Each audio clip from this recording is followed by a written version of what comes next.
Bapak Ibu Saudara-saudari terkasih, pendengar setia Renungan Harian dimanapun Anda berada. Hari ini Selasa 14 September 2021, Pesta Salib Suci. Referensi renungan hari ini diambil dari Kitab Bilangan, bab 21 ayat 4 sampai dengan 9. Bacaan kedua diambil dari surat Rasul Paulus kepada jemaat di Filipi, bab 2 ayat 6 sampai dengan 11. Dan bacaan Injil diambil dari Injil Yohanes, bab 3 ayat 13 sampai dengan 17.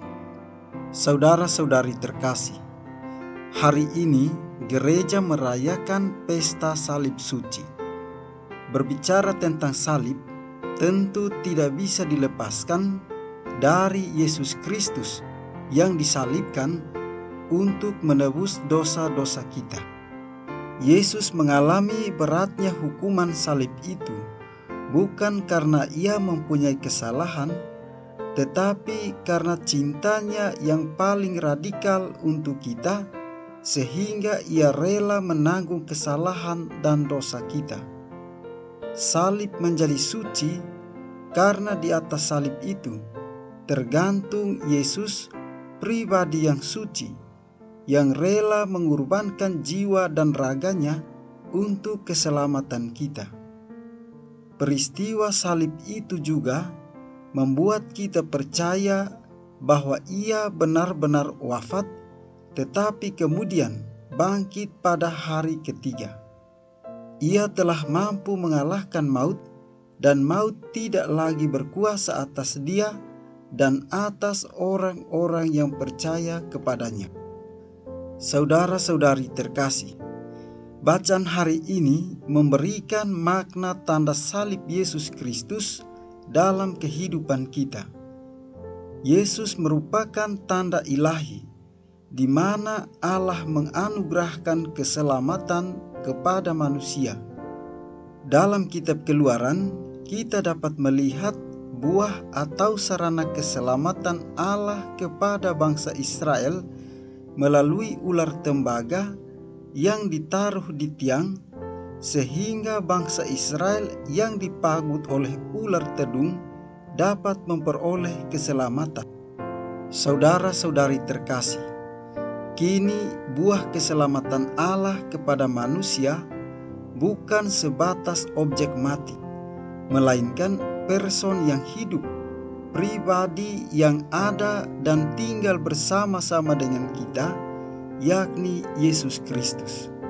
Tanda tersebut bukan hanya dapat dilihat, namun lebih dari itu dapat disentuh, berbicara, dan memberikan pengalaman hidup yang luar biasa bersama Allah, bahkan wafat di kayu salib untuk menebus dosa kita. Oleh karena itu, bacaan Injil menegaskan bahwa tak seorang pun dapat sampai kepada Bapa jika tidak melalui Yesus Kristus. Ia harus ditinggikan dalam kehidupan semua orang yang percaya kepadanya.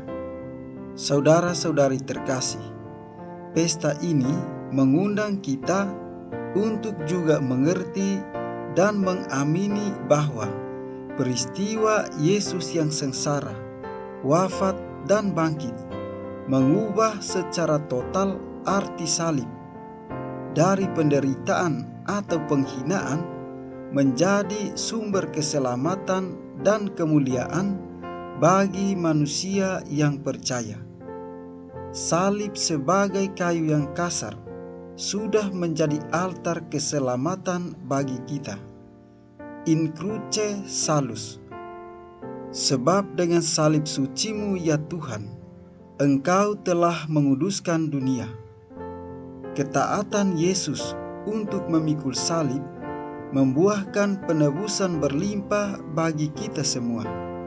Salib sucinya mengalirkan belas kasih dan kerahiman Allah yang menyucikan setiap pribadi hingga saat ini.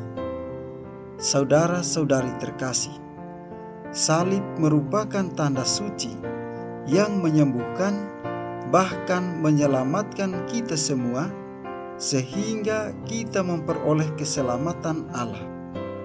Jika kita merasa bahwa salib penderitaan kita terlalu berat, datanglah kepada salib Yesus.